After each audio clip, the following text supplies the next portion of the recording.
Imagine this: you are at the gates of Samarkand, the jewel of Khwarezm, a city that once glittered with the finest silks and the most learned scholars, now reduced to a smouldering ruin. The air, thick with the stench of death and burning wood, chokes your lungs. You stand amidst the silent, trembling survivors, their faces caked with dust and tears, their eyes vacant with unimaginable horror. The Mongol hordes have swept through, a storm of steel and fire, leaving behind only desolation and despair. The screams, which had echoed for days, have finally faded, replaced by the low, guttural commands of the conquerors and the whimpering of the defeated. Your gaze falls upon a group of women, huddled together, their silken robes torn, their once proud bearing utterly shattered. Among them is a princess, her face streaked with soot, her elaborate coiffure undone, strands of dark hair clinging to her tear-dampened cheeks. Her eyes, once pools of serene beauty, now hold a terror so profound it seems to swallow the light.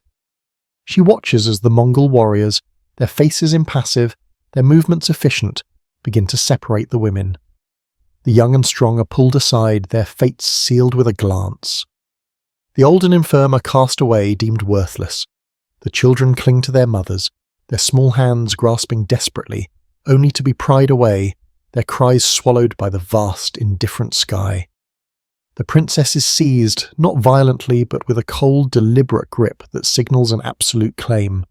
Her family, her lineage, her very identity have been annihilated. She is no longer a princess of Samarkand.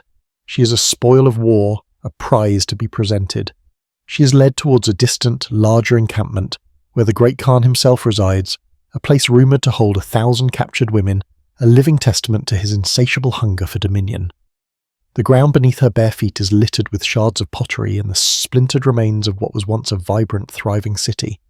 Each step takes her further from who she was, deeper into a terrifying unknown, into the heart of a power that knows no boundaries, no mercy, and no respect for individual humanity. Her future, once filled with the promise of lineage and legacy, is now reduced to a single terrifying question: what will the Khan do with her? What will become of her body, her spirit, her very being, under the absolute, unyielding will of the man who has consumed her world? How could one man, Temujin, later known as Genghis Khan, wield such absolute unyielding power over life and death, over lands and peoples, and most chillingly, over the bodies and souls of countless women? What drives a man to claim dominion not just over territory, but over the very essence of human dignity, particularly that of the vanquished, and to institutionalize the appropriation of women on such a staggering scale? To understand the dark, complex undercurrents that shape these practices, we must pull back from the ashes of Samarkand and journey into the desolate, unforgiving steppes where the future Khan was forged.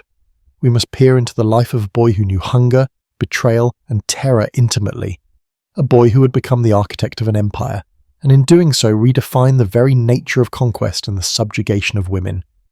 Long before he was the fearsome Genghis Khan, the unifier of the Mongol tribes, he was simply Temujin, a boy born with a blood clot in his fist, a portent of greatness, or perhaps of a life steeped in violence.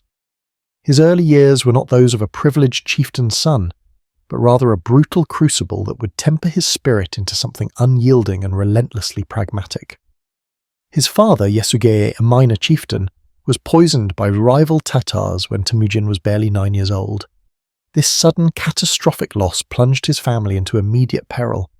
The proud, independent clan, sensing weakness, abandoned Temujin, his mother Hualun, and his younger siblings, leaving them to starve on the harsh, unforgiving steppes. Imagine a young boy, barely old enough to hunt, suddenly thrust into the role of protector and provider for his widowed mother and younger brothers and sister. The wind howled across the vast grasslands, a constant reminder of their isolation. Winter brought the gnawing ache of hunger, the frostbite that numbed fingers and toes, and the ever-present threat of predators, both animal and human. Temujin learned to hunt marmots and mice, to forage for roots, to fish with makeshift hooks. He learned to be resourceful, cunning, and above all to trust no one outside his immediate family. This was a world where survival was a daily battle, where alliances were fleeting and where weakness meant annihilation. One particularly harsh memory that etched itself into Temujin's psyche was the constant gnawing fear of being hunted. He and his family were targets, vulnerable and exposed. At one point he was captured by a rival tribe, the Taichi Ud, who held him in a wooden kang, a heavy yoke that bound his neck and wrists, marking him as a slave, a subhuman. He wore it day and night, enduring the humiliation, the pain, the constant reminder of his powerlessness. It was during this period of captivity, amidst the taunts and the gnawing hunger, that a deep burning resolve began to coalesce within him.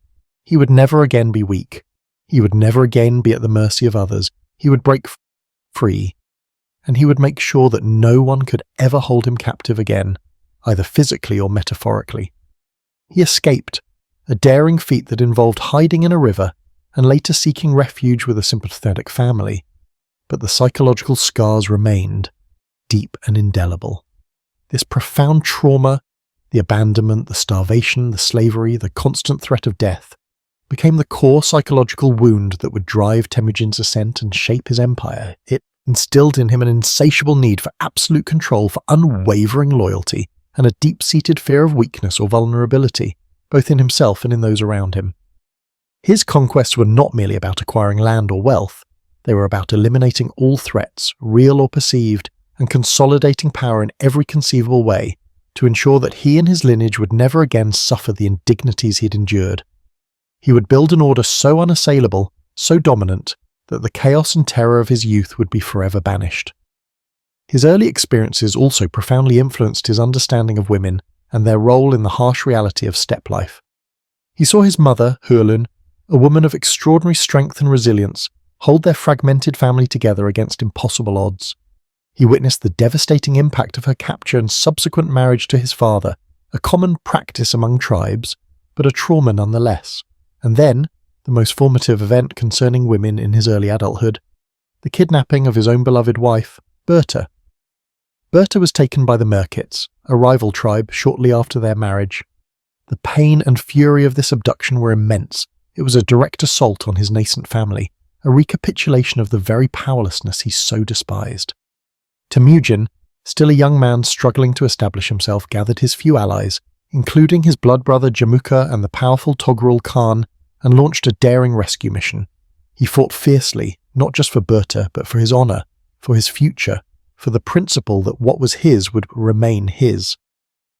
He rescued her, and she gave birth to his first son Joki, soon after, the paternity of which remained a source of speculation, though Temujin never publicly disavowed Joki, a testament to his practical nature and his need for family solidarity. This episode solidified a crucial aspect of his worldview. Women were vital for the continuation of a lineage, for the forging of alliances, and as symbols of power and status. To lose a woman, especially one's wife, was a profound humiliation, a demonstration of weakness. To take women, on the other hand, was a declaration of dominance, a reward for loyalty, and a strategic tool for empire building. The brutal traditions of steppe warfare, where women were routinely taken as spoils, were not invented by Genghis Khan, but he would elevate these practices to an unprecedented, systematic, and truly horrific scale, driven by his deep-seated need for control and legacy. He saw in the taking of women a profound demonstration of absolute victory, a way to erase the identity of the defeated and literally incorporate them into his own burgeoning empire. It was an act of ultimate psychological and physical conquest. As Temujin gradually consolidated power, uniting the disparate Mongol tribes through a combination of charisma, military genius, and brutal efficiency, his approach to women in conquest became increasingly formalized and expansive. His early raids against rival tribes, such as the Tatars and the Merkits, provided the first blueprint. After a victory, the men of the defeated tribe were often slaughtered, sometimes up to the height of a wagon wheel, a chillingly specific instruction. The children were enslaved, but the women, particularly the young and fertile, were systematically absorbed into the Mongol Ordo, the mobile encampment that served as both military headquarters and domestic residence. This wasn't merely about individual lust or immediate gratification. It was a calculated, strategic component of his empire building. The women were categorized and distributed with chilling precision. The most beautiful, the most highborn, or those with particularly useful skills were reserved for Temujin himself or for his sons and trusted generals. Others were given as rewards to his loyal warriors, a powerful incentive for their continued service and a means of binding them closer to the Khan. It was a visible, tangible demonstration of the spoils of war, a constant reminder of the benefits of loyalty to Genghis. Here's where it gets truly dark. The traditional steppe practice of taking women as spoils was transformed by Genghis Khan into a vast, almost industrial-scale system of genetic and cultural appropriation. His goal was not just to win battles, but to utterly dismantle the old order and rebuild it in his image. By taking the women of conquered peoples, he achieved several critical objectives. He diluted the bloodlines of his enemies, preventing future rebellions fueled by a sense of distinct identity. He provided new mothers for his growing empire, ensuring a steady supply of children who would be raised as Mongols loyal to the Khan. And perhaps most importantly, he demonstrated an absolute, unchallengeable dominion over every aspect of life, even the most intimate and personal. The ability to claim the women of a defeated foe was the ultimate symbol of victory, the final erasure of their independence. The sheer scale of this went beyond anything ever seen. As Genghis Khan's campaigns expanded beyond the steppes, into the settled, sophisticated empires of the Jin dynasty in China and the Khwarezmian Empire in Central Asia, the flow of captured women became a torrent. When cities fell after weeks or months of brutal siege, the gates would finally give way, and the Mongol warriors would pour in, merciless and efficient. The initial chaos of slaughter and pillage would eventually give way to a chillingly organized process of selection. Imagine the fall of Bukhara, a city of immense wealth and learning. After its capitulation, the city's inhabitants were herded out onto the plains outside the walls. Genghis Khan, seated on a raised platform, delivered a sermon, declaring himself the scourge of God, sent to punish them for their sins. Then came the selection. The men were separated, many destined for forced labour or immediate execution. The children were often spared but enslaved. But the women, the young, the beautiful, the noble, the skilled, were meticulously sorted. They were paraded before the Khan and his inner circle, their personal stories, their former status, utterly irrelevant. They were simply bodies, resources, prizes. What happened next would haunt him forever, if he were capable of such sentimentality, which he was not. The women deemed most desirable were taken into the Khan's personal urgan, his moving palace of tents and wagons that housed his immediate family, his primary wives, and his vast collection of concubines and captured women. This urgan was a world unto itself following the army, a sprawling complex that could house thousands. Within it, women from every corner of his expanding empire found themselves living lives of enforced servitude, often as concubines, servants, or political pawns. Their individual names, their cultures, their languages slowly eroded, replaced by the demands of the Mongol court. Princesses from conquered dynasties, once accustomed to lives of luxury and deference, found themselves reduced to concubines, their children destined to be half Mongol, a living testament to their father's defeat. The daughters of Khwarezmian Shahs, Tangut emperors, and Jin nobles, whose families had ruled for centuries, now served the offspring of a steppe nomad. This was a deliberate act of cultural and genetic subsumption. By taking these women and siring children with them, Genghis Khan ensured that his lineage, and the lineage of his sons and grandsons, would be woven into the very fabric of the conquered lands, making future resistance a rebellion against their own blood. The personal stories of these women are largely lost to history, swallowed by the enormity of the Mongol conquest. We can only imagine the terror, the grief, the profound sense of loss and degradation they endured. Stripped of their autonomy, their bodies became instruments of the conqueror's will, their wombs repositories for his seed. They were, in essence, living trophies, walking symbols of his absolute power. While some might have found a measure of security, or even influence within the vast Mongol court, particularly if they bore sons, their initial experience was one of utter devastation and forced subjugation. Their agency was completely annihilated. Consider the treatment of royal women from the Khwarezmian Empire. When the cities fell, the most prominent women, including the mothers, wives and daughters of the Shah, were rounded up. They were not merely executed. That would have been too simple. Instead, they were often subjected to public humiliation, paraded before the Mongol troops, their royal dignity utterly stripped away. Then they were either distributed among the Mongol leadership or absorbed into the Khan's own household. The mother of the Khwarezmian Shah, Turkhan, Khatun, a powerful and influential figure in her own right, was taken captive and eventually died in Mongol custody far from her home and stripped of all her former authority. Her fate was a stark warning to any who might defy the Khan. No one, regardless of status, was beyond his reach, and no dignity would be respected in the face of his conquest. This systematic appropriation of women also served a critical social function within the Mongol army. Warriors who had endured unimaginable hardships and risked their lives in battle were rewarded not just with plunder, but with women. This created a powerful bond of loyalty and a tangible incentive to participate in the brutal conquests. A successful campaign meant not only wealth, but also the opportunity to establish a family, even if with a captive woman. This was particularly significant in a society where tribal warfare often led to demographic imbalances and a scarcity of marriageable women. Genghis Khan's policies ensured a steady supply, cementing the loyalty of his troops and providing a social structure that integrated the conquered into the Mongol war machine. The vast genetic legacy of Genghis Khan is perhaps the most chilling, long-term consequence of these practices. Modern genetic studies have indicated that a staggering percentage of men across a wide swathe of Asia, estimated to be around 0.5% of the world's male population, share a common Y chromosome lineage traceable directly back to Genghis Khan. This means that millions of men alive today are direct descendants of the Great Khan. This is not merely a statistical anomaly, it is a direct, measurable result of his systematic policy of siring children with countless women across his empire, and of his sons and grandsons continuing this practice. It speaks to the unprecedented scale of his control over the reproductive destinies of conquered populations. His genes, and by extension his power, literally permeated the future generations of the lands he subjugated. This wasn't just about pleasure, though that was undoubtedly a factor for many. For Genghis Khan, it was an integral part of empire building, a deliberate strategy to leave an indelible mark on the very genetic fabric of the world. It was a form of biological warfare and conquest, ensuring that his legacy would endure not just in stone or law, but in the very blood flowing through the veins of millions. The children born of these forced unions were often raised within the Mongol system, taught Mongol customs, and were expected to be loyal to the Khan and his successors. It was a silent, insidious way to colonize the future, to erase the memory of past identities and replace them with a new, Mongol-dominated one.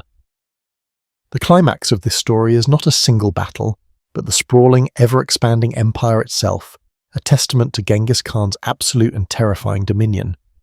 By the time of his death in 1227, his empire stretched from the Pacific Ocean to the Caspian Sea, the largest contiguous land empire in history. Within this vast dominion, his sexual practices had become thoroughly institutionalized, a crucial, if often unspoken, pillar of his rule. His Urgen, sometimes referred to as the moving city of women, would have been a breathtaking sight, a collection of thousands of individuals from dozens of cultures, all bound by their subjugation to the Khan. Imagine this great moving court traversing the steppes, a microcosm of the conquered world. Within its silken walls, the women, once queens and commoners, princesses and peasants, now lived a life dictated entirely by the whims of their Mongol masters. They spoke different languages, practiced different religions, but shared a common fate. Their bodies and their fertility were no longer their own. They were part of a grand design, a living tapestry woven from the threads of countless lives, all subservient to the will of one man. The silence within those tents, broken only by the whispers of foreign tongues and the rustle of silk, would have been deafening, a testament to lost freedoms and shattered identities. The human cost of this ambition was immeasurable. For every descendant of Genghis Khan, there were countless women whose lives were irrevocably altered, whose dignity was violated and whose stories were erased. Their personal tragedies, their individual suffering, are lost to the grand narratives of conquest and empire. They were the silent victims, the collateral damage in a war waged not just for land, but for absolute control over human existence itself. They represent the ultimate consequence of power unchecked, of ambition untempered by empathy, of a system that viewed human beings, particularly women, as mere instruments to achieve a larger, brutal goal. The story of Genghis Khan's horrific sexual practices is not merely a historical footnote or a tale of ancient barbarism. It is a profound, timeless lesson about the corrupting nature of absolute power, particularly when it stems from deep-seated trauma and a desperate need for control. Genghis Khan, a man who rose from abject poverty and unbearable suffering, ultimately inflicted a new kind of suffering on countless others, particularly on women. His early experiences of powerlessness fueled an insatiable drive to never be powerless again, a drive that manifested not just in military conquest, but in the ultimate subjugation of human agency.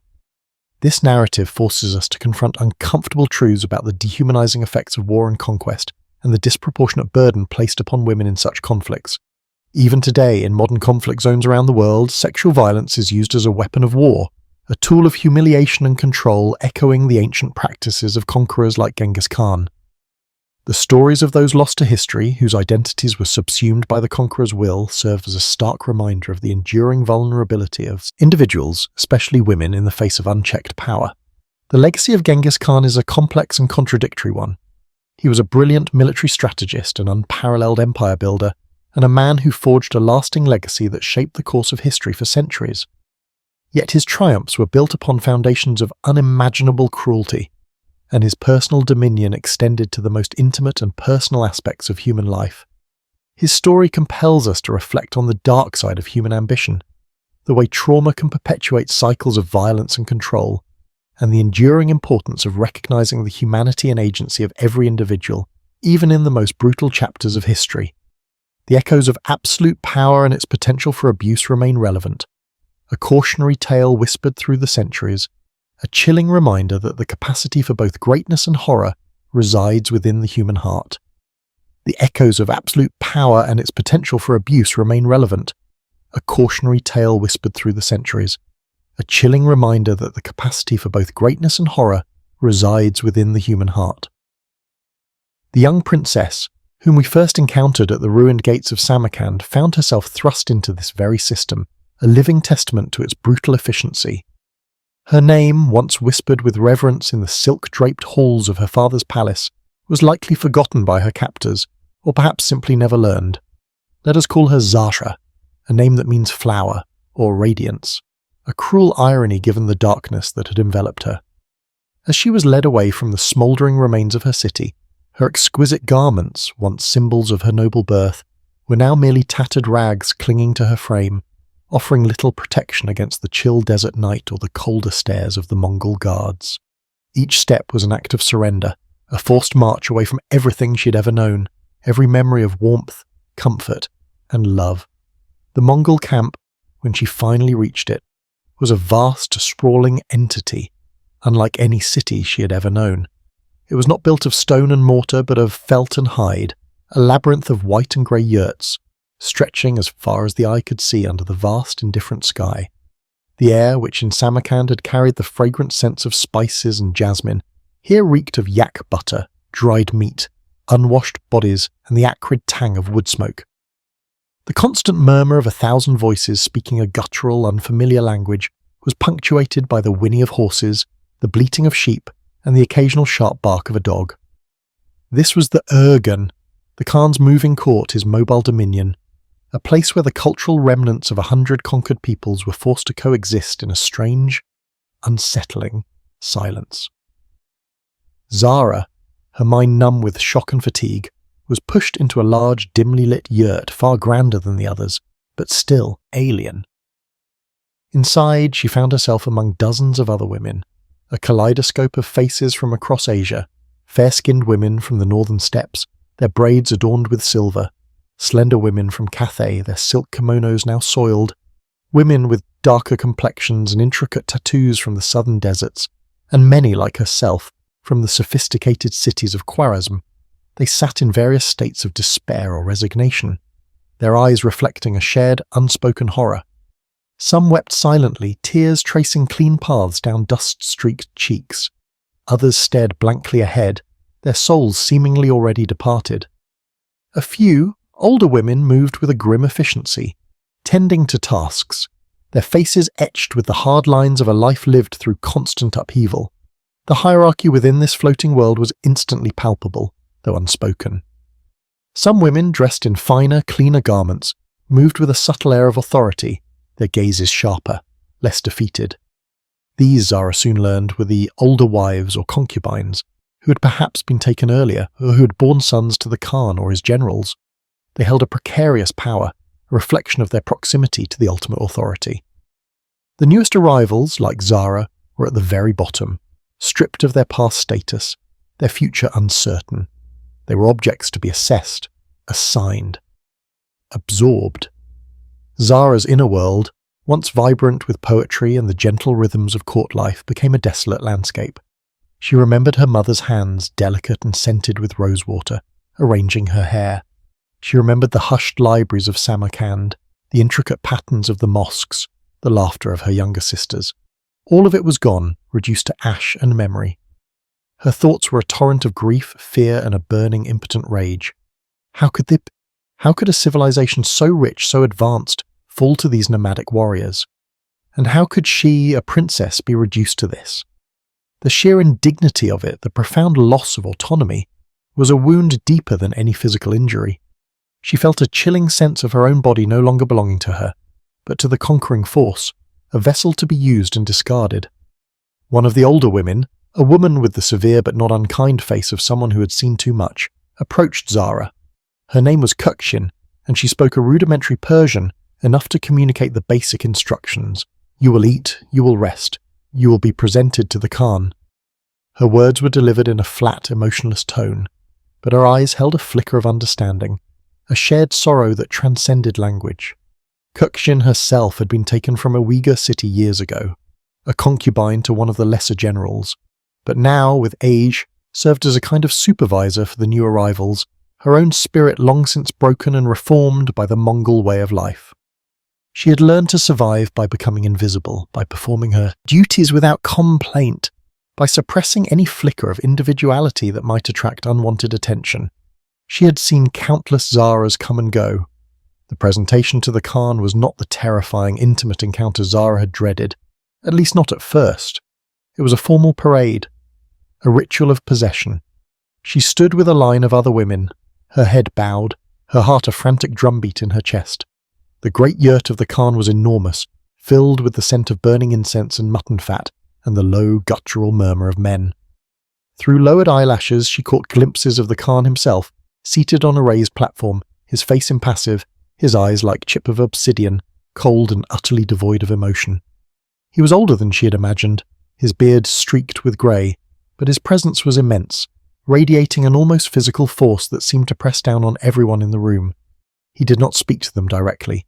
He simply looked, a silent judgment, an assessment of their value. A series of scribes, their faces as expressionless as the Khan's, took down names, or what they understood of them, and assigned new ones if the old proved too difficult. They recorded ages, origins, and any apparent skills.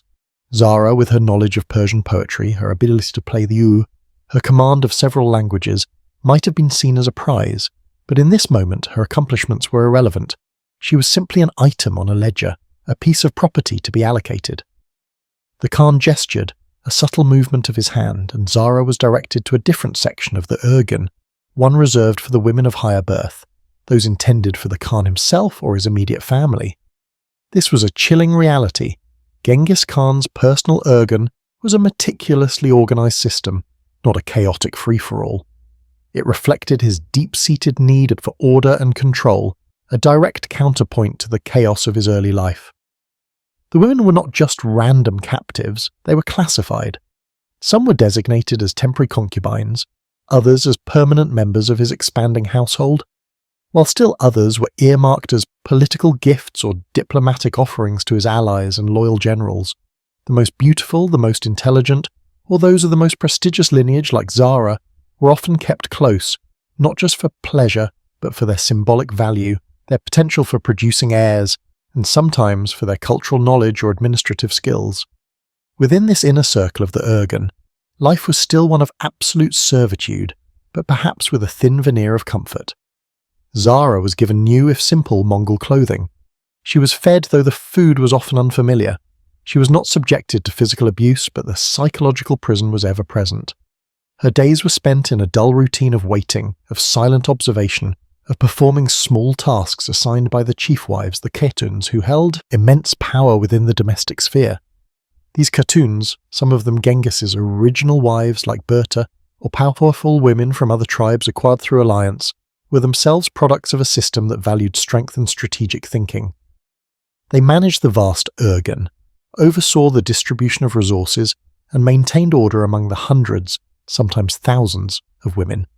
The air in the women's yurts was thick with suppressed emotions.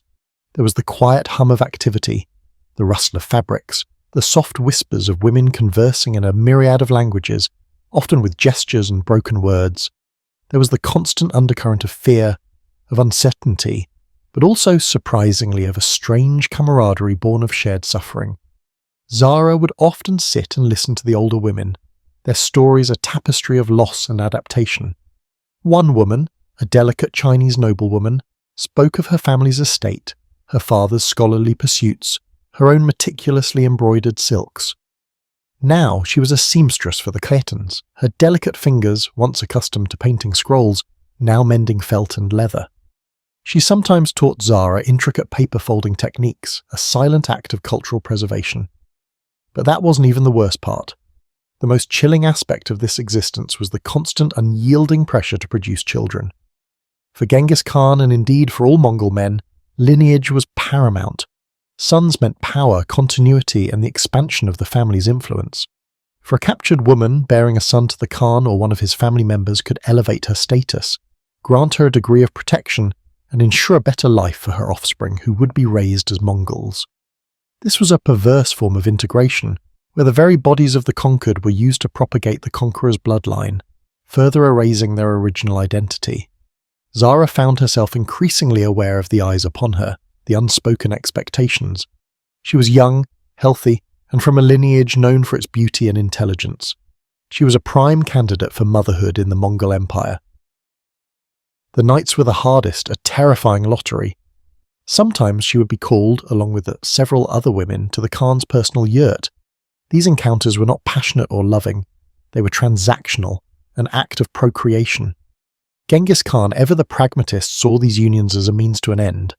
He was building an empire, and that empire needed heirs, needed loyal subjects, needed its bloodline to permeate the conquered lands. His personal interactions were rarely, if ever, described as tender or romantic. They were exercises in power, extensions of his absolute will. During these nights, Zara would lie awake listening to the sounds of the camp, the vastness of the steppe outside. She would replay memories of her past life, clinging to them like precious jewels, trying to keep her identity from being completely consumed. She would remember the stories her grandmother told, tales of ancient Persian kings and queens, of love and valor. He would whisper prayers to a god she was no longer sure heard her. Her body might be claimed, but her spirit, she vowed, would remain her own, even if hidden deep within. The sheer scale of this reproductive conquest is staggering to contemplate. Genghis Khan, through his many wives and concubines, fathered an immense number of children. His 4 primary sons, Jochi, Chagatai, Ögedei, and Tolui, themselves followed this practice, each establishing their own vast Urgans and siring countless offspring with women from every corner of their expanding domains. This was not just the custom of one man, but a foundational pillar of the entire Mongol imperial project. It was a deliberate strategy to saturate the conquered territories with Mongol blood, creating a vast network of descendants who would govern and administer the empire, loyal to the great Khan's legacy. Here's where it gets truly dark, the long-term, almost invisible violence of this system. Imagine the psychological toll on generations of women and their children. A child born to a captured mother and a Mongol father would be raised in the Mongol tradition, taught the Mongol language, and instilled with loyalty to the Khan. Yet the mother, though she might grow to accept her new life, would carry the memory of her lost homeland, her lost identity. These children would be caught between 2 worlds, their heritage a complex, often painful, blend of conqueror and conquered. Their very existence was a constant reminder of the subjugation of their mother's people. The psychological genesis of Genghis Khan's policies, rooted in his childhood trauma, comes full circle here.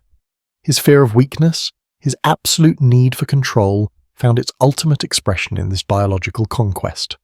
By siring children across his empire, he ensured that his lineage would be so vast, so intertwined with the conquered, that resistance would eventually become an act against one's own kin. He removed the possibility of future abandonment by making his family, his legacy too large to ever be cast aside.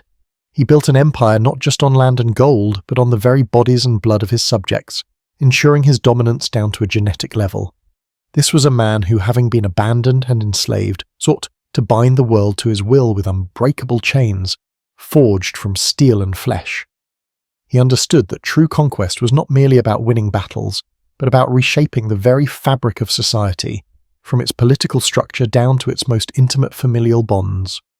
The women taken from their homes, forced into new roles, bearing children for their conquerors, were the living, breathing, often suffering architects of this new genetic empire.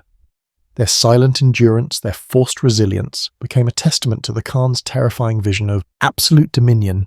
The sheer volume of human lives touched by this policy is almost incomprehensible. Across the vast stretches of Asia, from the forests of Siberia to the fertile plains of China, from the mountains of Persia to the steppes of Russia, the impact was profound and lasting.